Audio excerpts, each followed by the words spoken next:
ઝેરમુક્ત ખેતી અને ખેડૂત બચાવ અભિયાન અંતર્ગત આ ચણાના પાકની અંદર પહેલા રાઉન્ડમાં ડૉક્ટર પૂર્ણિમ અને ડૉક્ટર તેજસ 108 આપણે આપેલું છે.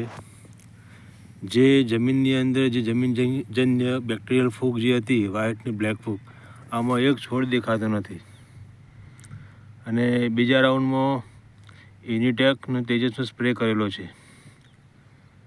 હવે આ તમે ફ્લાવરિંગ જોઈ શકો છો. હવે અમારો નેક્સ્ટ રાઉન્ડ જે આવે છે યુનિટેક તેજસ ને કાશ્મોરાનો લેવાનો છે લગભગ 2 દિવસની અંદર. આની અંદર જે ગેપ હતી, જે છોડની વચ્ચે જે ગેપ હતી, એ ગેપ બિલકુલ દેખાતી નથી. અને એક સાઇઝના એક ફ્રિકવન્સીની અંદર ટોટલી ચણા છે. આમાં એક છોડ પીળો પડ્યો નથી કે એક છોડ જ્યો નથી. પ્લાન્ટેશન ડ્રોપિંગનો કોઈ પ્રોબ્લેમ દેખાતો નથી. અને ફ્લાવરિંગ એ ફૂલ આવ્યું છે અને એમાં જે દાણા બનવાની સંખ્યામાં વધારો થયા જાય છે.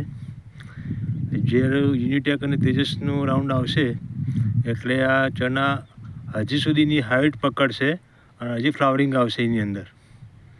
અને તમે જોઈ શકો છો કે આવો પ્લાન્ટ કોઈ જગ્યાએ તમે ચણામાં ના જોઈ શકો, એટલું આ કામા કંપનીનું રિઝલ્ટ છે.